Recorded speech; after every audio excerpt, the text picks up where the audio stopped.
Just imagine the Of balls. course I do. The balls are going like this, oh.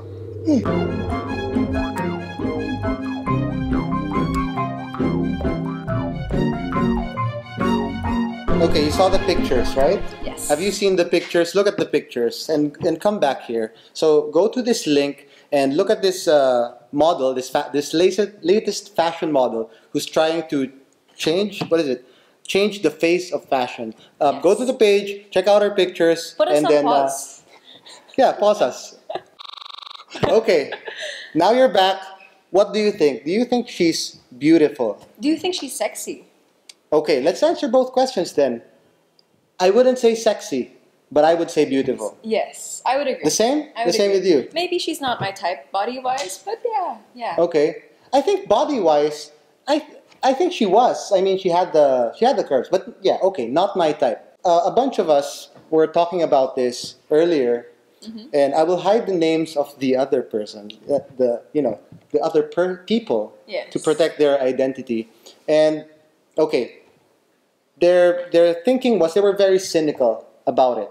Yes. Right? Like the main thinking was that these marketing people wanted to use Down syndrome models in a upworthy kind of way. You know, that heartwarming kind of thing Yes. sells, what do you sell? Clicks, right? Yes. You get a lot of Views. clicks for that. It makes people feel good. Oh, look at this person with Down syndrome overcoming her limitations and being a model. But she's not really pretty. You know, people only find her pretty because of the upworthy factor. Yes. That's what the other people said, and I disagree. Right? I think that there's something legitimately beautiful about her, about people with Down syndrome. You know, like, and that's where the debate happened. Right? Like another person even took it further.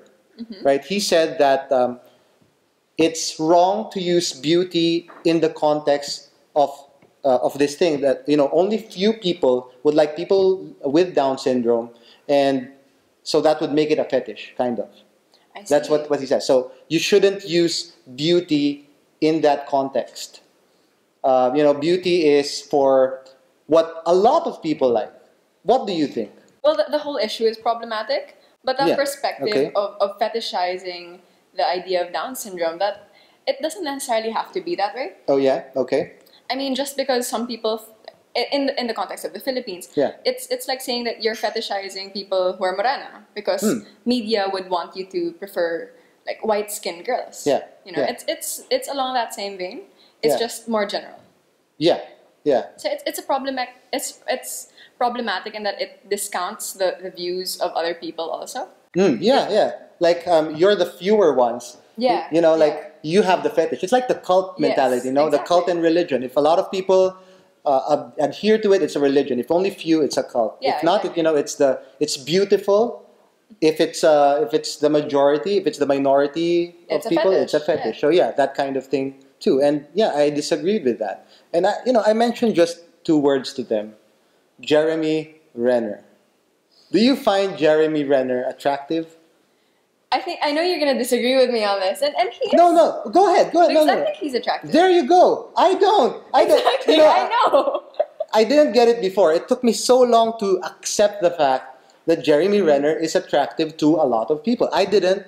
Like I'm more of a Tom Cruise kind of guy. When Mission Impossible happened and the two of them were there, like what's even to compare, right? Like you don't kiss butts. Okay, Jeremy Renner has a nice butt. So does Tom Cruise, maybe, right? Tom Cruise is in Scientology. Oh, sure.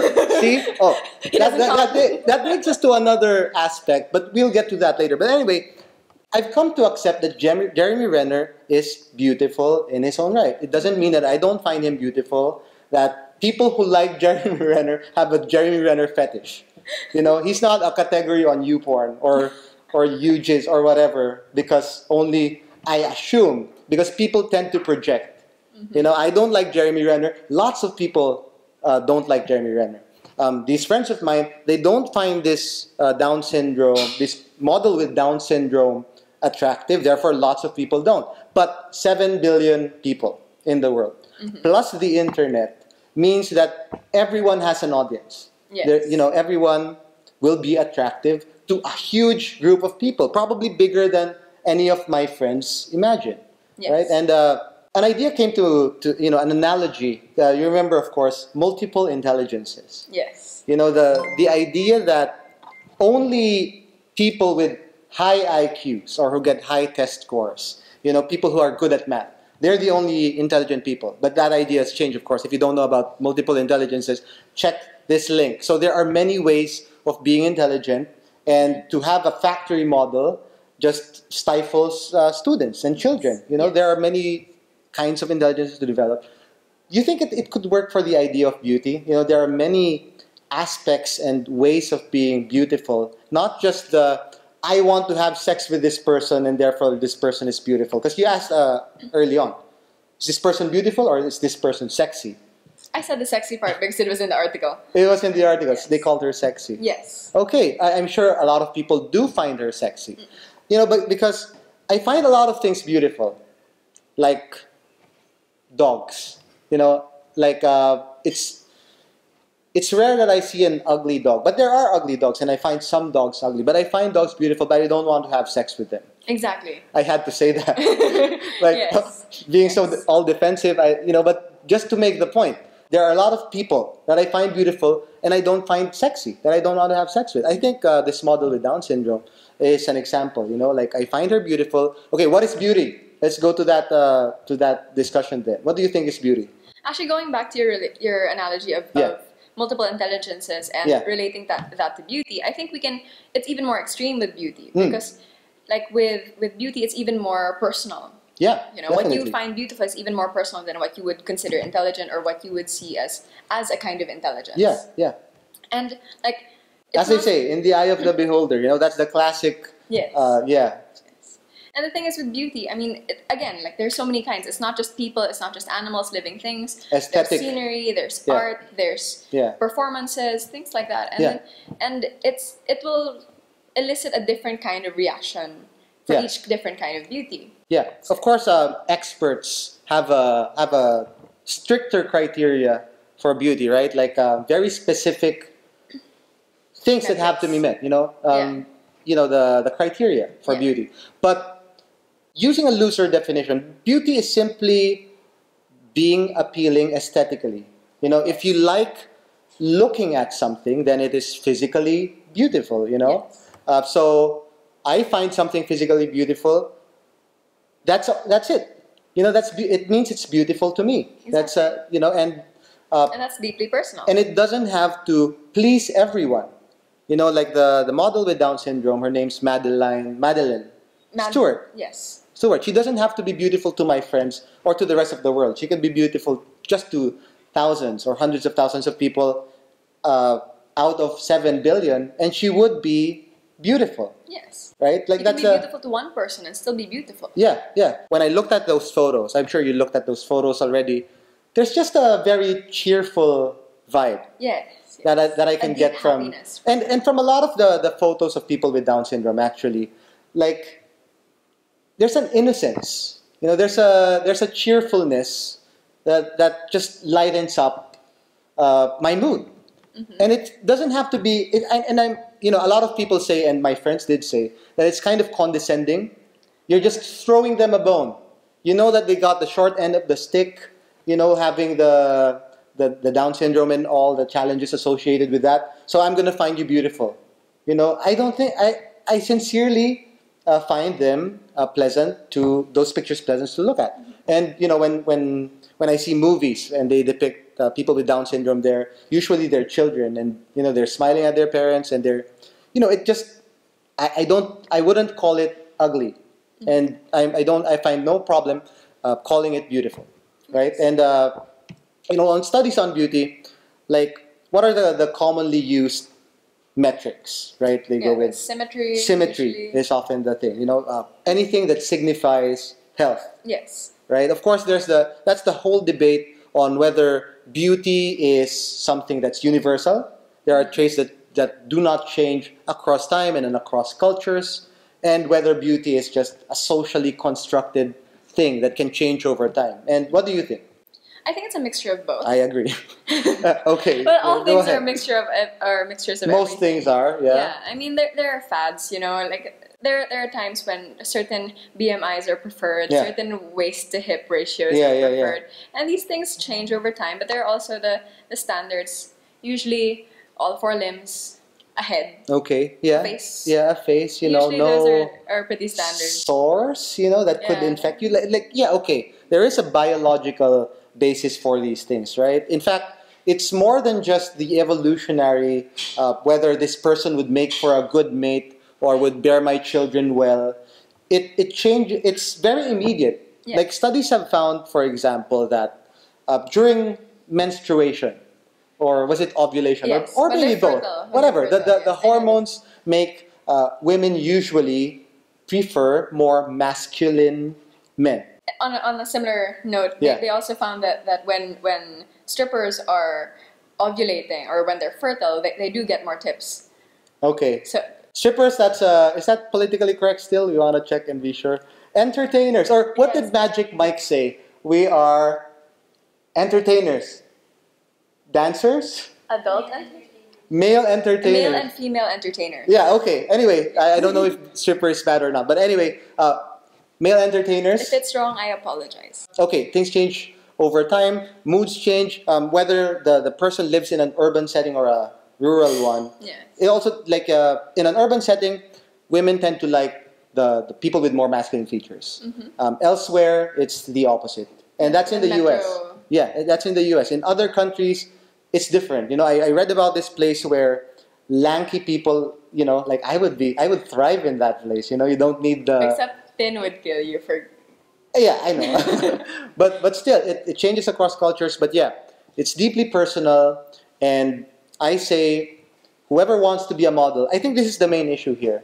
Mm-hmm. Like, do you think it was wrong for the agency, the modeling agency, and the marketing people of these companies who wanted to use Madeline as a model, like knowing, like, imagine if they thought that there was no demand for a model with Down syndrome and they were just using the novelty of it to sell their product. Well, that I would find that unethical if they were using her that way. Yeah. But I mean, she really is beautiful in the pictures and all of it, and she does. And she wanted to be a model, right? It was it's not like she was forced into it. Yes, exactly. It's something she wanted to pursue. Yeah. And she put in the effort. She went into sports and all of these things. Yeah, she used to be 45 pounds. She wasn't 45 pounds. She lost. No, I mean heavier. 45 pounds. Yeah. Small model, but yeah. She used to be 45 pounds heavier, and then she worked out. She was motivated, dancing, swimming, and all that. And now she's an actual model. Yes. And people are campaigning for her to be on the covers of magazines, and good for her. Yes. You know, the intentions of the marketing people and the modeling agency, we can never tell, right? Mm-hmm. We can be all cynical, and it's all about the money. But I think there are still idealistic people who work in marketing. You know, marketing often gets the bad rap because of all the negativity involved with it, with the beauty products and whitening and all that, and selling those products as well. But I think people they're still idealists. Yes. And as far as believing that a lot of people find Madeline Stuart beautiful, I say just believe them. You know, there's no way you can prove that they're lying anyway, right? And as far as the multiple beauties go, I hope it does become a thing. Yes. You know, I'm not really for the idea that, you know, that beauty on the inside. Mm-hmm. You know, like, okay, you're not attractive, but at least you're beautiful on the inside. You know, that kind of narrative. I think, okay, this person has been nice to you, right? Mm-hmm. And then you find them. Then because of that, you associate them with a positive feeling. And when you look at them, it's pleasant. Then they become beautiful to you. They actually become physically beautiful to you, right? Yeah. Sometimes, of course, someone can be nice and they can elicit nice feelings or a nice mood, but you still don't find them appealing to look at. Yes. Then they're still not beautiful. Okay, then okay. Nice. At least they're nice. And they're beautiful on the inside. But on the multiple beauties that you know, there's obviously that sexy beauty, which I think what a lot of people think of? You know, is she sexy? Would you have sex with her? Or romantic beauty? Would you make her your partner? Would you be proud of showing her to the world, to your parents and to your friends and all that? And then there's a platonic beauty. Platonic beauty, yes. Yeah, right. It's a thing. Like I mentioned with so many things and so many creatures, not just humans. They have that I find you pleasing to look at, but I won't have sex with you. Yes. And you know, those nice values. People have different values as people have different tastes. Yes. And different appearances, I guess, can be associated with different kinds of values. You know, like even when you say that he looks like a siga or a bully, yes. you know, like a bad boy, maybe that's associated with a value of bravery. And therefore, I find those, you know, some people find that kind of look pleasing to look at, although their faces are not classically handsome or classically pretty if it's a girl, you know. Thank you for watching this episode. Please like, share, subscribe, and attend the meetup where we will discuss this and so many other topics. We have a website. We are all over social media. And thank you on behalf of Talia and the Talia. analyst desk. See you next time.